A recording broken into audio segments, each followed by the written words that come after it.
ഇവിടെ രേഖ civil code ഉണ്ടായേ തീരൂ.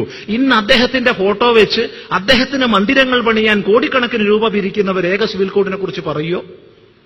പറയാൻ ധൈര്യമുണ്ടോ? ചിന്തിക്കുക. മനുഷ്യ സമൂഹത്തെ ന്യൂനപക്ഷമെന്നും ഭൂരിപക്ഷമെന്നും വിഭജിച്ച് ഭാരതത്തിലെ പൗരനെ ഇല്ലാതാക്കി. എന്നിട്ട് വാരിക്കോരി കൊടുക്കുന്നു ന്യൂനപക്ഷം എന്ന പേരിൽ. ഇങ്ങനെ വാരിക്കോരി കൊടുക്കുന്നത് കൊണ്ട്, അത് കിട്ടുന്നത് കൊണ്ട് കൂടുതൽ കൂടുതൽ കൈ നീട്ടുന്നു. അതിന്റെ പേരിൽ വോട്ട് ബാങ്ക് രാഷ്ട്രീയം രൂപപ്പെടുന്നു. എവിടെയാണോ ശക്തി, സാമ്പത്തിക ശക്തി, രാഷ്ട്രീയ ശക്തി, അവിടത്തേക്ക് മാധ്യമങ്ങൾ പിന്നാലെ പോകുന്നു. ഇതിലൊരു പരിവർത്തനം വരുത്തിയാൽ ഇന്ന് വിപരീതമായി പോകുന്ന മാധ്യമങ്ങളും തിരിച്ചു വരും, സംശയമൊന്നുമില്ല. ഓർമ്മിക്കുന്നത് ഈ എറണാകുളത്ത് നടന്നൊരു സംഭവമാണ്.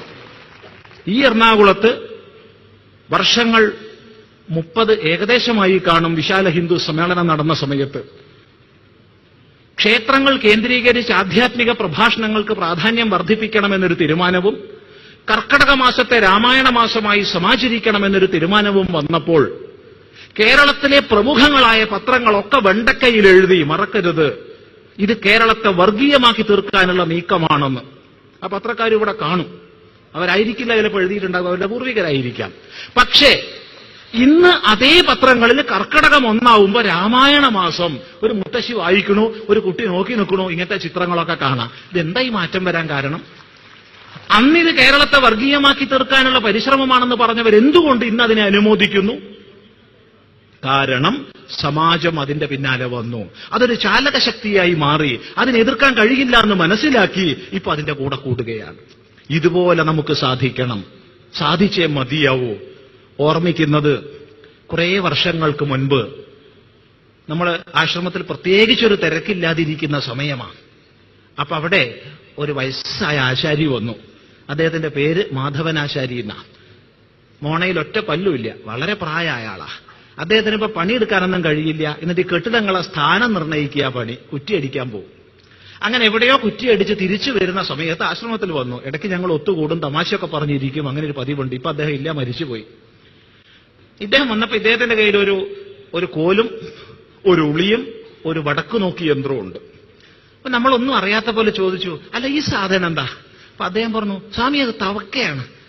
കോഴിക്കോട് ജില്ലയിൽ വടക്കു നോക്കി യന്ത്രത്തിന് തവക്കാന്ന് പറയും. ഇത് തവക്കയാണ്. അപ്പൊ നമ്മൾ ചോദിച്ചു, അല്ല ഇതെന്താ അപ്പൊ ഇതിന്റെ സൂചി ഇങ്ങനെ? സ്വാമി ആ സൂചി വടക്കോട്ട് നോക്കിയേ ഇരിക്കൂ. ആഹാ, അതെന്തിനാ? അത് നോക്കിയിട്ടാ ഞങ്ങൾ സ്ഥാനനിർണയം ചെയ്യുന്നേ എന്ന് പറഞ്ഞു. ഞാൻ പറഞ്ഞു, ഇപ്പൊ വരെ നിങ്ങൾ ഇരിക്കൂ കേട്ടോ എന്ന് പറഞ്ഞു. ആശ്രമത്തിലെ ലൗഡ് സ്പീക്കറിന്റെ യൂണിറ്റ് നമ്മൾ അഴിച്ചു വെച്ചിരുന്നു. ഓർമ്മിക്കുക, അത് ഉപയോഗിക്കാൻ പാടില്ല എന്ന് കോടതി വിധി വന്ന കാലം. ഇന്നും എല്ലാ സ്ഥലങ്ങളിൽ നിന്നും അതിലൂടെ ആ ബാങ്ക് വിളിക്കുന്നത്. കോഴിക്കോടൊക്കെ കമ്മീഷണർ ഓഫീസിന്റെ നേരെ മുമ്പിലാണ്. അവിടെ വിധിയും വിലക്കൊന്നുമില്ല. അതിരിക്കട്ടെ, അത് വേറെ വിഷയം. നമ്മളെന്തായാലും ഇത് ഊരി വെച്ച ദിവസമാണ്. നമ്മൾ ബോക്സേ പിന്നെ ഉപയോഗിച്ചിട്ടുള്ളൂ. ശരി, ഈ യൂണിറ്റ് എടുത്തു കൊണ്ടുവന്ന് ഒരു സഞ്ചിയിലിട്ടിട്ട് തോളിൽ ഇങ്ങനെ ഇട്ടു. പുറത്ത് കൂടെ ഇത് പുതയ്ക്കുകയും ചെയ്തു. ഈ പുതക്കൊണ്ട് കുറെ ഗുണമുണ്ടേ. അങ്ങനെ ഇദ്ദേഹത്തിന്റെ അടുത്ത് വന്നപ്പോ ഈ വടക്കോട്ട് നോക്കി നിൽക്കുന്ന സൂചി കിഴക്കോട്ടായി. അയ്യോ സ്വാമി, ഇത് കേടുവന്നു, നാളെ എനിക്ക് കുറ്റിയടിക്കാനുള്ളതാണ്. അപ്പൊ അദ്ദേഹത്തിന് പരിഭ്രമിക്കുന്നത് കണ്ട ഒരു സുഖ.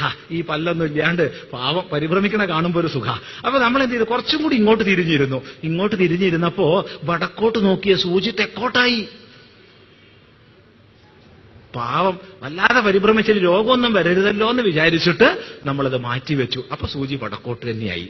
പറഞ്ഞതിന്റെ അർത്ഥം മനസ്സിലാക്കുക. ഒട്ടും പ്രസംഗിക്കാനൊന്നും സമയമില്ലാത്ത ഈ സന്ദർഭത്തിൽ എന്തിന് ഇത്തരം ഒരു കഥ പറഞ്ഞു എന്ന് ചോദിച്ചാൽ ബുദ്ധിയുള്ളവർക്ക് മനസ്സിലാവും. ഇപ്പോ ഈ വടക്ക് നോക്കി നിൽക്കുക, അതൊന്ന് മാറ്റിയെടുക്കണം. എന്തുകൊണ്ട് വടക്ക് നോക്കി നിൽക്കുന്നു? ശക്തമായ ഒരു കാന്തിക ധ്രുവം അങ്ങ് വടക്കുള്ളത് കൊണ്ടാണ്. അതിനേക്കാൾ ശക്തമായൊരു ധ്രുവം ഇപ്പുറത്തുണ്ടാക്കാൻ കഴിഞ്ഞാൽ അങ്ങോട്ടുള്ള സൂചി ഇങ്ങോട്ട് നിൽക്കും. അന്ന് ഇന്നത്തെ മാധ്യമങ്ങളും രാഷ്ട്രീയക്കാരും ഒക്കെ ഒറ്റക്കെട്ടായിട്ട് ഈ സനാതന ധർമ്മത്തിന്റെ പിന്നാലെ വരും. യാതൊരു സംശയവും ആ വിഷയത്തിലില്ല. ആ കാലഘട്ടത്തിലേറെ താമസവുമില്ല. അന്ന് രാഷ്ട്രീയക്കാര് കേവലം അരമനകളിൽ മാത്രമല്ല പോവുക. അതെ, സംശയമൊന്നുമില്ല. അന്ന് മാധ്യമങ്ങൾ നമ്മളെന്താ പറയണം നോക്കി നിൽക്കും. ഈ വ്യക്തി മാറും, വേറെ വ്യക്തി മാറും. പക്ഷേ ഹൈന്ദവ സമാജം അതിശക്തമായി മുന്നോട്ടു പോകുമ്പോൾ, ഒന്നാണ് നാം എന്ന ഭാവനയിൽ മുന്നോട്ടു പോകുമ്പോൾ, സാമ്പത്തികവും സാമൂഹികവും രാഷ്ട്രീയവും, അടിവരയിട്ട് പറയട്ടെ രാഷ്ട്രീയവും ആയ കരുത്തോടുകൂടി നമ്മൾ പോകുമ്പോൾ ഇതൊക്കെ കേട്ടിട്ട് ഇവിടുന്ന് അങ്ങ് പിരിഞ്ഞു പോകും.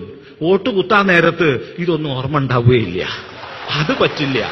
ഏത് രാഷ്ട്രീയ പാർട്ടിയിൽപ്പെട്ടവരോ ആയിക്കോട്ടെ, അവർ BJP എന്നോ കോൺഗ്രസ് എന്നോ മാർക്സിസ്റ്റ് എന്നോ ഒന്നും വ്യത്യാസം നമ്മൾ പറയുന്നില്ല. ഹൈന്ദവ താൽപര്യത്തെ മുൻനിർത്തുന്നവർ, അവർക്കേ നമ്മുടെ വോട്ടുള്ളൂ എന്ന് പറയാൻ നമ്മൾക്ക് സാധിക്കാം.